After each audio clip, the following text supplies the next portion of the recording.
vogal que a gente vai conversar aqui é o E. Por quê? O que acontece? No português, a gente tem o E e o E. Tem esses dois sons. Não vai funcionar assim no espanhol. Então, você sempre vai falar o E bem fechadinho no espanhol. Então, por exemplo, vou pegar essa frase aqui. Vou ler ela como a gente leria com som mais de português, que seria: El médico me dijo que no puedo beber café. Então, o que acontece? Principalmente essas duas palavras aqui. Médico, que é da maneira que a gente falaria no português e ela é igual no espanhol. Só que esse E, não existe esse E no espanhol, é um E fechado. El médico. El médico me dijo que no puedo beber café. Vocês conseguem perceber a diferença de uma frase para outra? A diferença de pronúncia? Então, muda total esse E fechado, E fechado. Então, não é el médico, el médico, el médico. É totalmente diferente, isso vai te dar mais segurança na hora de falar. Você está muito mais próximo de um nativo falando médico, não médico, beleza? A outra palavra aqui, café, café, se escreve igual, tem acento igual no português. Mas o que acontece? No português a gente tem o acento circunflexo e o acento agudo, que a gente distingue, né, o E do E. Bebê e tantas outras palavras que a gente tem que precisa desse acento no português. No espanhol, tem o acento agudo simplesmente para te mostrar que aquela é a sílaba forte, aquela é a sílaba tônica. Então, café não se escreve com circunflexo em espanhol, nem existe isso no espanhol. Se escreve com acento agudo, café. Mas é um E fechado, para você não falar café. Entende? Então, ali só tá te mostrando qual é a sílaba forte. Então, você não fala café, fala café, independente se o acento é agudo ou sem acento. Tem algumas vezes também que não vai ter acento, tá? Outra palavra, tem direto em música de reggaeton. Bebê, el bebê. E o bebê do português tem acento circunflexo. O bebê do espanhol é acento agudo, então não é bebê, é bebê, continua bebê. Não existe esse bebê, nem existe esse E no espanhol. Então, pessoal, corrija essa pronúncia do E. Eu sei que esse E e é muito importante no português, porque ele até muda o significado das palavras, né? Por exemplo, não se meta na minha vida. Essa é a minha meta. Meta. Então, muda total o significado do português. Para nós, brasileiros, é muito importante esse E e o E. Mas abandona isso no espanhol. Porque aí você vai ter uma pronúncia ruim, uma pronúncia muito deficiente, que acaba não te dando segurança na hora de falar, tá? Então, abandona esse E e E. É sempre E. Todas as palavras que tem a letra E é o som fechado. Beleza? Anotado aí? Bora treinar mais uma vez essa frase? El médico me dijo que no puedo beber café. Médico, beber, não é beber ou qualquer coisa do tipo, e café. Fechado, sempre. Outras palavras, por exemplo, em espanhol, se a gente vai falar chá. Chá é T, E e acentinho, agudo. T, não é T. T. Me gostaria um T, fechado, som fechado. Certo, gente? Tem várias outras opções, várias palavras que vocês vão começar a perceber, já tendo essa informação aí na tua cabeça. Não existe o E, beleza? Bora treinar essa pronúncia. Outra coisa que a gente precisa estar de olho é na pronúncia do O. Como é que fica? É a mesma situação do E, né? Porque a gente tem o E e o E, tem o e o O no português. E a mesma coisa vai ser dentro do espanhol, a gente só tem um som. Vou dar um exemplo de uma palavra que, quando vocês estiverem conversando com um hispano, pede para eles lerem a palavra abóbora. Abóbora. É muito engraçado. Eles não conseguem distinguir esse som aqui, ainda mais uma palavra só. É uma confusão que só que eles fazem, é muito engraçado.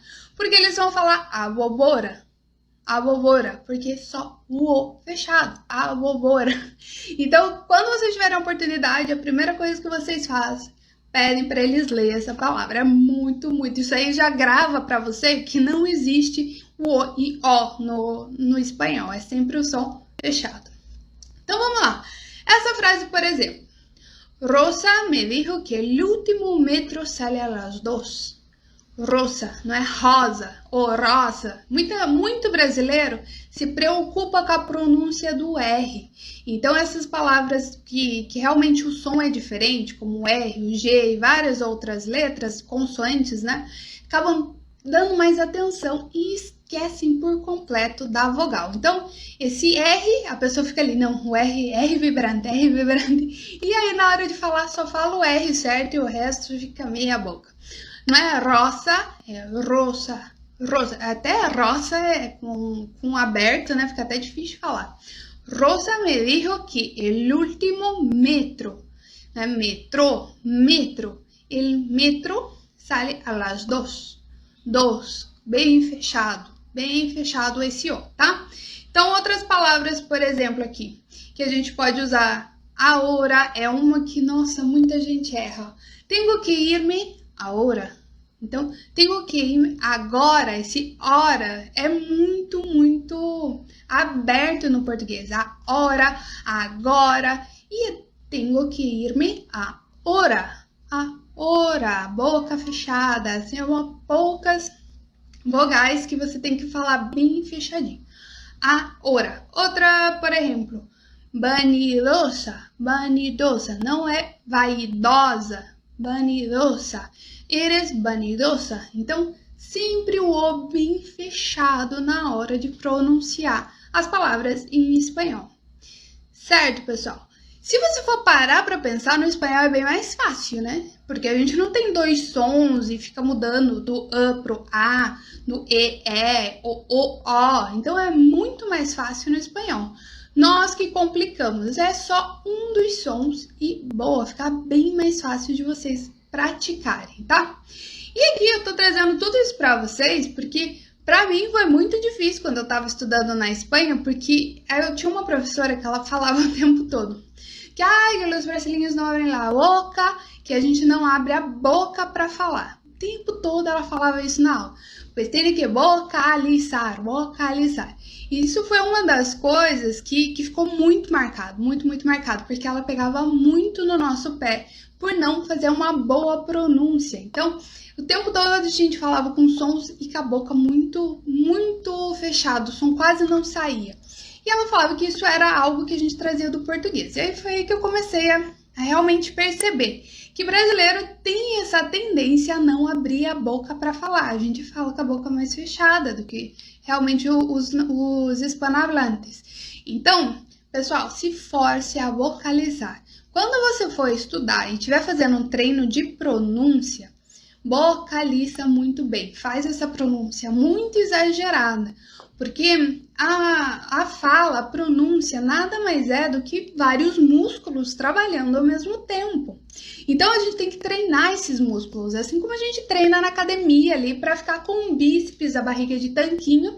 A pronúncia, a gente tem que treinar os músculos do rosto, porque a gente faz exercícios diferentes. Então, eu falaria de uma forma no português, no espanhol vou falar de outra, e eu preciso treinar.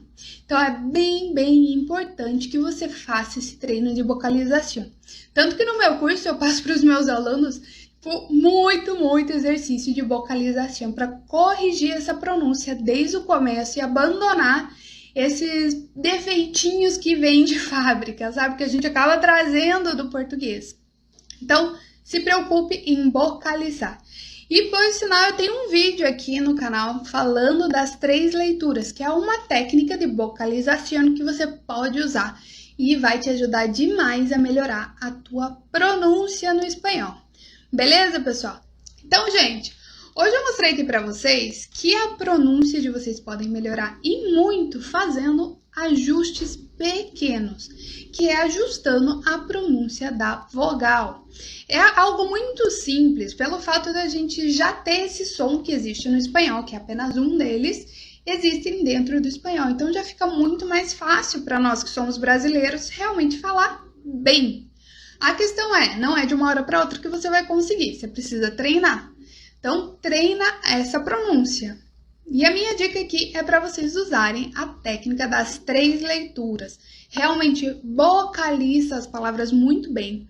Exagera. Então você vai ler Ana, comió, então bem aberto. Porque você vai treinar a tua musculatura facial para você realmente falar de uma maneira melhor, cada vez melhor. E quanto mais você pratica, mais você melhora. Certo, pessoal? Então, bora praticar a pronúncia e prestem atenção nas vogais também. Não caiam nessa de, olha, só o R, corrigir a pronúncia do R, do G, do J, que todo brasileiro fica preocupado com essa pronúncia e acaba menosprezando as vogais. Porque é parecido, porque é mais fácil, porque assim tá tudo certo. Não. Vocês também precisam de uma boa pronúncia das vogais. E aqui eu citei para vocês o A, o E e o O, porque o I, a pronúncia é igual. Então, isso a gente não tem nenhum problema com ela. E o U também não, a pronúncia é a mesma coisa. A questão mais do U é porque no espanhol não tem essa de L com som de U. L tem som de L e U tem som de U. Então, é mais na pronúncia do L que vocês têm que prestar atenção, não na do U. A do U é bem tranquila. Então, palavras do tipo o nome, Miguel. Ponta da língua vai para o céu da boca, porque não existe o Miguel. Ou então, último, el último. Então, também esse L bem pronunciado, tá? Mas o U, som de U, igualzinho do português.